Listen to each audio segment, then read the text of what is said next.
Ladies and gentlemen, it is finally time to fix the Crunchyroll Anime Awards from 2021. As you can tell by the following anime YouTubers, they were not happy with the result. Best animation.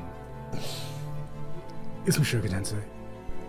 It's Mushoku Tensei. It's gotta be. Anyone with eyes can obviously tell that Mushoku Tensei had the best animation of the year, right? Right? Right? And the best animation of 2021 goes to... Fuck! Fuck!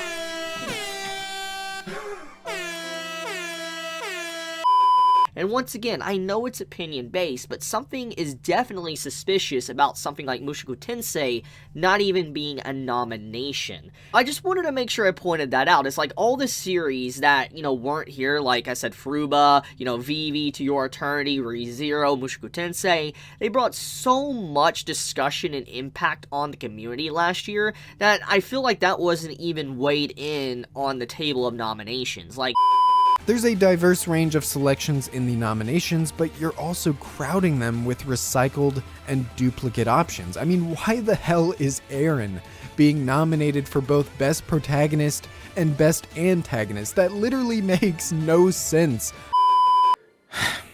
I think this award show sucks every year because the nominations suck. And then as well, the way they're holding this is through popularity. If you want to get a really good award show that people will at least kind of respect, you got to have... You can't do it like this. Like, this sucks. Like, this is lame. So I have gone ahead and made my own list with all the categories for each different types of genre of anime, and I have watched all the good ones. I made it my mission to watch everything that's good on my anime list from all the seasons from 2021 in order to bring you guys the best knowledge to the best of my abilities. But here I am with my version of the 2021 Anime Awards, try to shed some light on anime that I feel like deserved the recognition, and I want to be as unbiased and objective as possible, but I'm still not gonna fuck it up as much as Crunchyroll did. It's just the facts, because the way that they did it, they had a 70-30 split. 70% was weighted from the judges' votes, and 30% was weighted from the public's repeated everyday voting. Nani?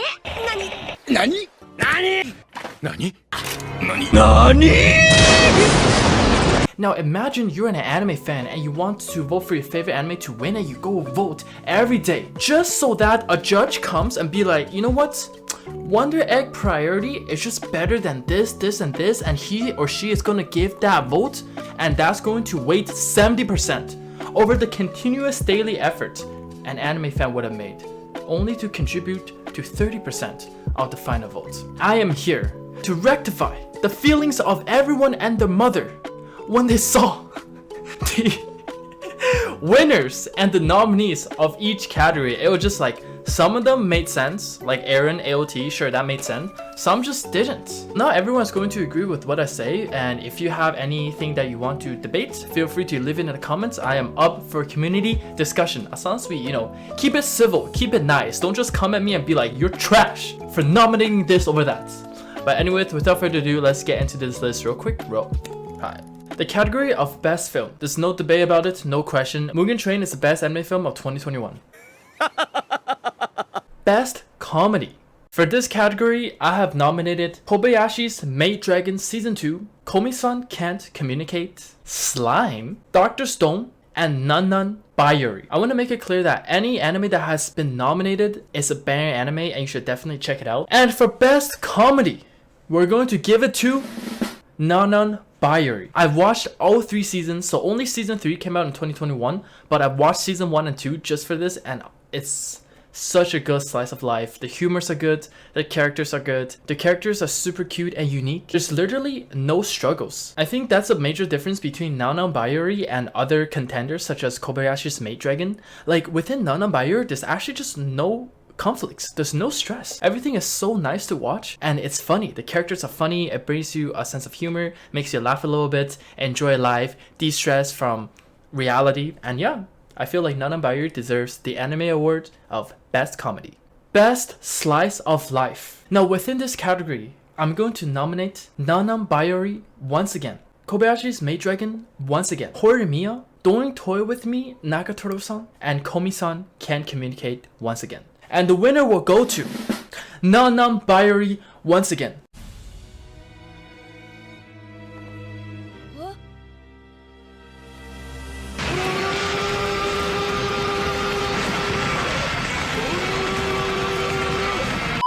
I think this is by far the best slice of life anime I have seen. I have never watched an anime where afterwards I kind of want to actively go and watch the OVAs, the movies, especially for slice of life. Usually for slice of life, I just watch it and be like, yeah, this is like a good break between action anime that is very impactful.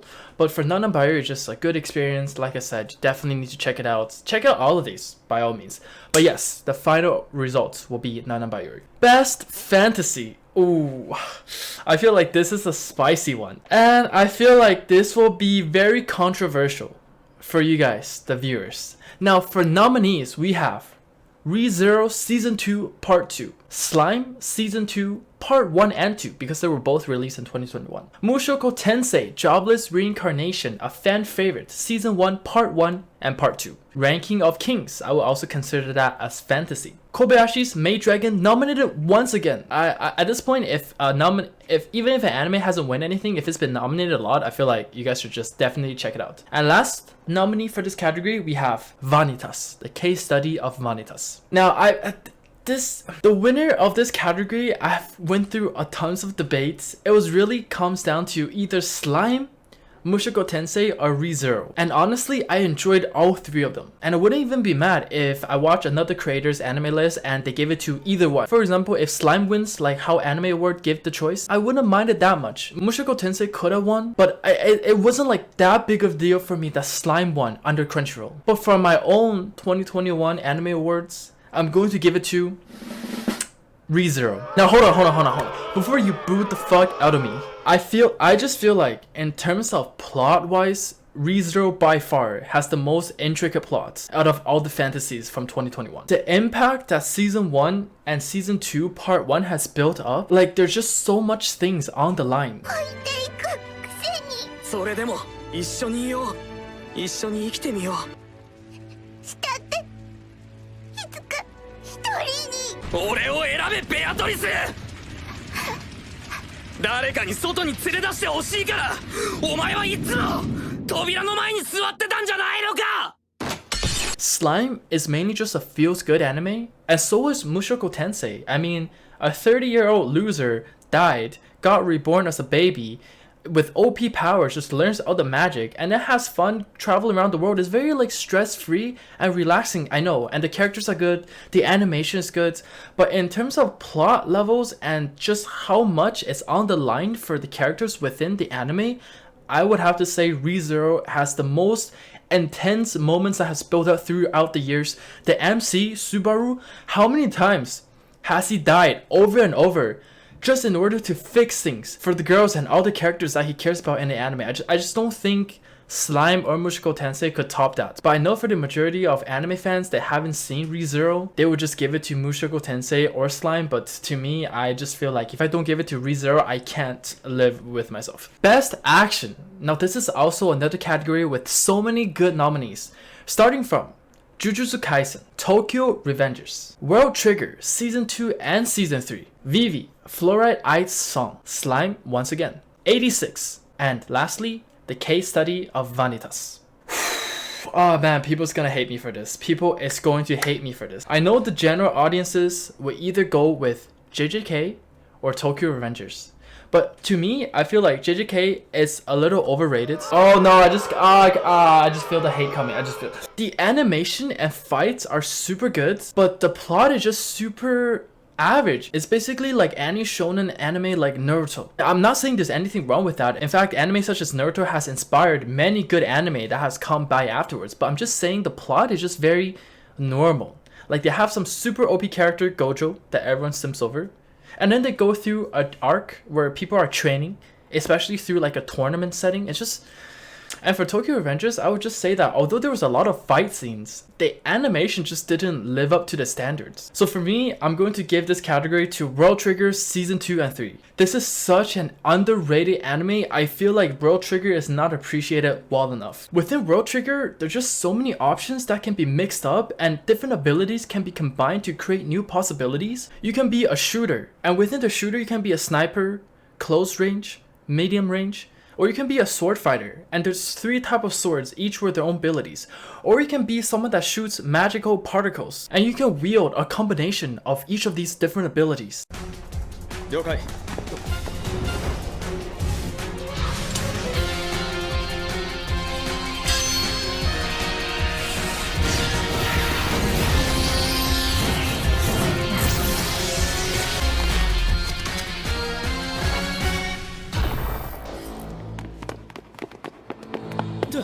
And the thing that feels most satisfying about World Trigger fight scenes is that the power level is very balanced, and also the tactics utilized is very creative and unique, but they explain it in a way that it makes sense.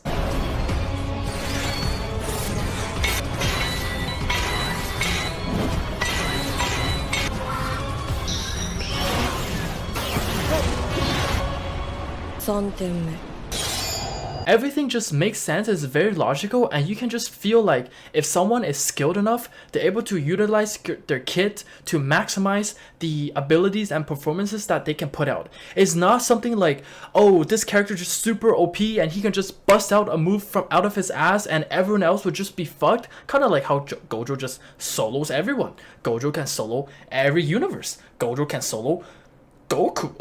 But yeah, if you haven't seen World Trigger, that's something I definitely recommend to everyone, and especially if you like to watch esports such as like League of Legends, Valorant, CSGO, or anything like that where there's commentary over the matches. That's how World Trigger pulls off its amazing way to captivate the audience's attention, because most of the fight scenes and actions within World Trigger are team-based matches with commentators over that will explain how the powers work and how the creativity of the players are utilized and how new abilities are created. Is very logical, and it just makes you understand and feels good that if someone wins, it's because they combine their skills and also their IQ in order to beat another team that's also super good. It just, everything makes sense, everything is logical, which is why I feel like for best action, I would have to give it to World Trigger. I'm definitely just going to get hated for this, but I'm also just trying not to be a people pleaser. I hope you guys understand. Best sci-fi. Now for this, I feel like there wasn't too many sci-fi that came out in 2021, so I can only nominate a few.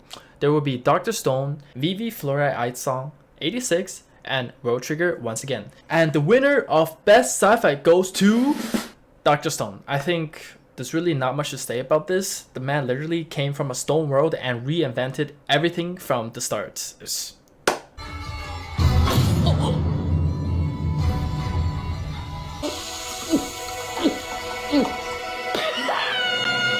Best drama. Ooh, I think 2021 had a lot of dramatic animes, starting with To Your Eternity, Fruits Basket Final Season, Odd Taxi, Moriarty the Patriot Season 2, Attack on Titan, ReZero, 86. And for this category, my take on the best drama would be Fruits Basket the Final Season. I just feel like the secrets hidden throughout the Soma family that has been built up throughout season 1 and season 2 really delivered and fully expanded throughout season 3. We finally revealed the truth of why everyone is so scared of Akito the whole time, why Kyo is bound to live behind bars, and why no one really has the freedom, and why everyone had a traumatizing past. I think it was just also very relatable. Now I know that being able to turn into zodiac animals, that is fictional, but a lot of the conflicts and struggles that the characters go through, I think everyone can just relate to on a certain level. A lot of them are common normal day-to-day issues such as struggling with anxiety, making friends, being in a relationship, going against what your family wants you to do, and also finding your identity. I think Yuki struggled a lot with this, where he didn't really know what sort of role that he played. Even though he's loved by the school as their idol, he has always been envious of Kyo and the ability of him to just be able to make friends, even though Kyo's future was always been shackled due to the cat's curse. So I think in that sense, Fruits Basket has many aspects of different drama situations that its viewers can find themselves into, and it's just very relatable. So I'm going to give this the award of best drama. 僕は特別なんだ。自由にしよう。僕のものをどう扱おうが僕の勝手だ。僕の自由だ。 Best romance. Oof.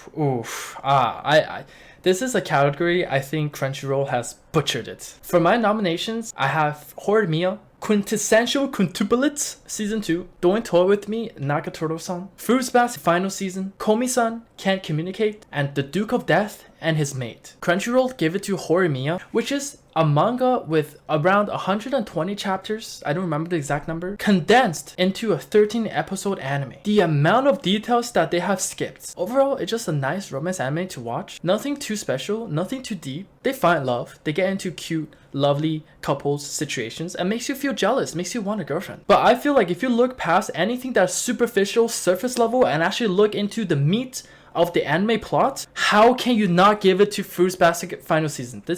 That was one thing I blew my mind when I saw Crunchyroll's award. Like, what the yeah, but anyways, best romance, Fruits Basket, hands down. The relationship between Kyo and Toru, and Yuki and the other girl, I forgot her name. Even the side characters has really good romance following them.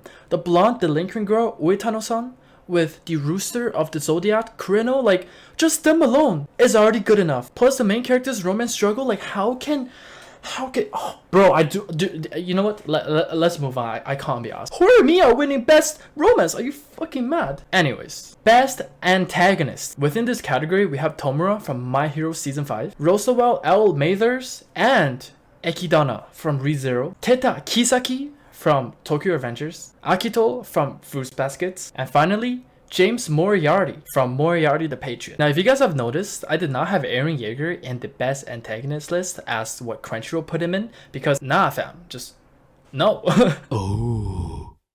But the award of best antagonist goes to James Moriarty, because the man is literally a villain. He's the arch nemesis of Sherlock Holmes, which we all know is the greatest detective, arguably, of all time. And here we have James Moriarty giving him a run of his money. Catch me if you can, Mr. Holmes. So aside from the character design that's making everyone simp over him within the anime, just the fact that he's able to create all these different intricate plots to play the role of the villain in order to bring down the rich and benefit the poor, I think from that standpoint, he deserves to be the best antagonist. Now moving on to best protagonist. Within this category, we have Odokawa from Odd Taxi, Eren Yeager from Attack on Titans, Gearless Joel from Megaloboxing 2, Boji from Ranking of Kings, Yuji from JJK, and Shinye from 86. The winner is fairly obvious, Eren Yeager. As a character, he's just so well written that within this category, he just has to win. It just wouldn't make sense to pick any other character over Eren Yeager. I think this is something that everyone can agree on, okay? It's not one of those controversial categories where I picked ReZero for best fantasy. Best gender neutral character. Now this is a category I made out of my ass because I just really like this character. But we have two nominees. We have Rimuru from Slime, and we have Najimi Osana from Komi-san Can't Communicate. And for this character, gender neutral, we're gonna give it to Najimi Osana because he's just a very light-hearted character. He's someone that's able to act like glue and keeps the whole friend group within Komi-san Can't Communicate together. He's just one of those very funny side characters that you need in order to keep watching the anime. Like for example, if this character was cut out, Komi-san Communicate won't be as good as it is. Moving on to the best girl category. Now within this category, we have a lot of different nominees. I think a lot of girls are pretty outstanding. Starting off, we have Kana from Kobayashi Maid Dragon, Eris from Mushoku Tensei, Toru from Fruits Basket, Nobara from JJK, Komi-san from Komi-san, Amelia from ReZero, Lena from 86, and Hori from Horimiya. Now I know that Crunchyroll gave Nobara the best girl, but to be honest, I think that was just a cloud-pleasing move because JJK is so popular and it's not very often that we see a badass girl character that's just able to kick ass on the same level as the other dudes. Like I feel like Sakura could have done that. I mean, she was kind of good in the manga, but in the anime, they really made her seem like she was just way below Naruto and Sasuke. In Attack on Titan,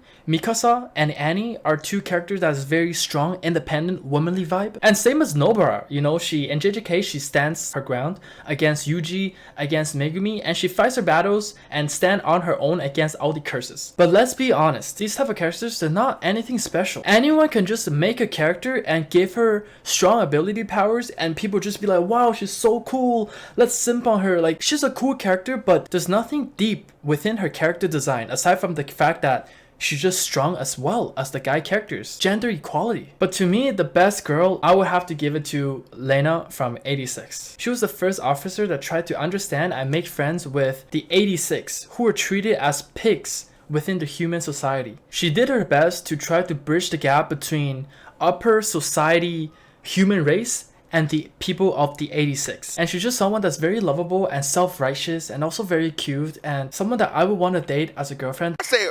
Hold up. Wait a minute. But you know, that's not realistic. So we're going to give Lena the best girl of 2021. Moving on to best boys. Now this list is even longer than best girl. Starting off, we have Eren Yeager from AOT, Natsuki Subaru from ReZero, Rudius Greyrat from Mushoku Tensei, Miyamura from Horimiya, Kyo from Fruits Baskets, Baji from Tokyo Revengers. I know people are going to be like, where's Mikey and Draken? But out of these three, I didn't want to nominate all three of them, so I'm going to go with Baji. Boji from Ranking of Kings, Senku from Doctor Stone, and finally, Gugu from To Your Eternity. If the category of best protagonist wasn't there and Eren Yeager didn't win that, I would definitely give Eren the best boy. But because he did win that, for best boy, I would just give it to Boji. Because honestly, for someone that was born in Boji's condition where he can't hear and can't speak and he's still able to put up a strong face, it's just very empowering to everyone that struggles with everyday issues. It really makes us think like, wow, the struggles that we deem as problems, if you really think about it, they could just be first world issues. Like, we have it good in our society. The fact that we can watch YouTube, the fact that we have social media to entertain us, like, we have it good. For someone that's able to live with disability like Boji and still able to carry on with a strong mindset and a strong heart, it's just very heartwarming to see. And if not Eren, it has to be Boji that wins Best Boy category. Now moving on to Best Animation. For this category, we have nominated Attack on Titan Season 4, Part 1, Mushoku Tensei, Jujutsu Kaisen, Wonder Egg Priority. Yes, this anime was overly nominated within Crunchyroll because I guess it was a good anime for the transgender community. Again, in my opinion, it's just a crowd-pleasing move because diversity, it's like how company nowadays, they hire people of different colors to show that, whoa, we're so diverse, work for us. It's kind of like the same idea to make sure that, oh, look at us, we're so inclusive that we're going to nominate Wonder Egg Priority for so many different categories, even though it didn't really deserve to be nominated for those categories. But for best animation, I do feel like Wonder Egg Priority's animation was really colorful, very explosive. So for that reason, it does deserve to be a nominee here. Kobayashi's Maid Dragon, Vivi Fluorite Song, and last but not least, Demon Slayer. Technically speaking, from an animation standpoint, Vivi is a beautiful anime where people say if you just pause at any time within the anime and screenshot it, that could be a background wallpaper. But when you factor in the fluidity of animation and not just the beautiful scenery, I feel like for this category, I will have to give it to Mushoku Tensei. Now I know for a lot of anime fans that watched the Crunchyroll Awards, Mushoku Tensei didn't win anything. Ridiculous. Ridiculous. So here I am bringing justice to Mushoku Tensei. I believe it should be recognized for the animation. Hell, even the bread splitting scene within the anime was so crisp and fluid. It's like, mwah, chef's kiss. A 5-star Michelin. And honestly, people can argue that Demon Slayer Mugen Train arc should be up there. Now I agree, if there was no movie for this category, I would give it to Demon Slayer. But because the movie came out first and the anime arc was only 7 episodes, it reused a lot of the clips and scenes from the movie. So it's not really fair for the anime to win again because the movie, I've already gave it the best film of 2021. So for that very reason, if not Demon Slayer, we will have to go with Mushoku Tensei. But I do want to shout out Vivi. So beautiful, so beautiful. Now we're down to the final category of the year. Anime of 2021. Which anime takes it away? Now there's so many good animes and here are my nominees. Attack on Titan Season 4 Part 1. The Promised Neverland Season 2. Nah, I'm just kidding. That's obviously a joke.